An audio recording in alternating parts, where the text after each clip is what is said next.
राम भक्त हनुमान को कई नामों से जाना जाता है, जैसे मारुति नंदन, पवनपुत्र व संकटमोचन आदि।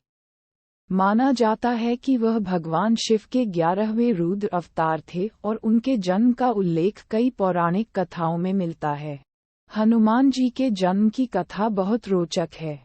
वे माता अंजनी और वानर राज केसरी के पुत्र थे। माना जाता है कि उनका जन्म कोई साधारण संयोग नहीं। इस कहानी में हम हनुमान जी के जन्म से जुड़ी ऐसी ही एक प्रचलित कथा बता रहे हैं, बल्कि देवतागण, नक्षत्र और सारे भगवान के आशीर्वाद से पृथ्वी से पाप का विनाश करने के लिए हुआ था। मान्यताओं के अनुसार माता अंजनी को यह वरदान मिला हुआ था कि उनका होने वाला पुत्र शिव का अंश होगा। इसके अलावा एक मान्यता ये भी है कि जब बजरंगबली का जन्म हुआ था, उसी समय रावण के घर भी एक पुत्र ने जन्म लिया था। ये संयोग दुनिया में अच्छाई और बुराई का संतुलन बनाए रखने के लिए हुआ था।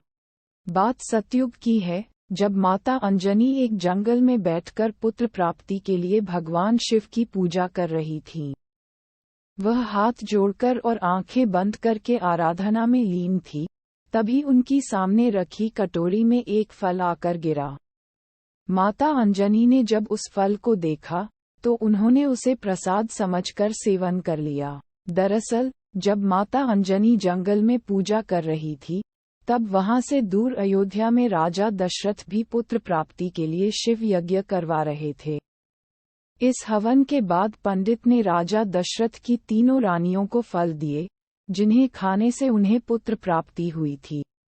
इन्हीं फलों में से एक छोटा सा अंश एक पक्षी उठाकर ले गया, जिसे उसने बाद में माता अंजनी के सामने रख दिया। इस प्रकार भगवान शिव के आशीर्वाद से हुआ था केसरी नंदन हनुमान का जन्म।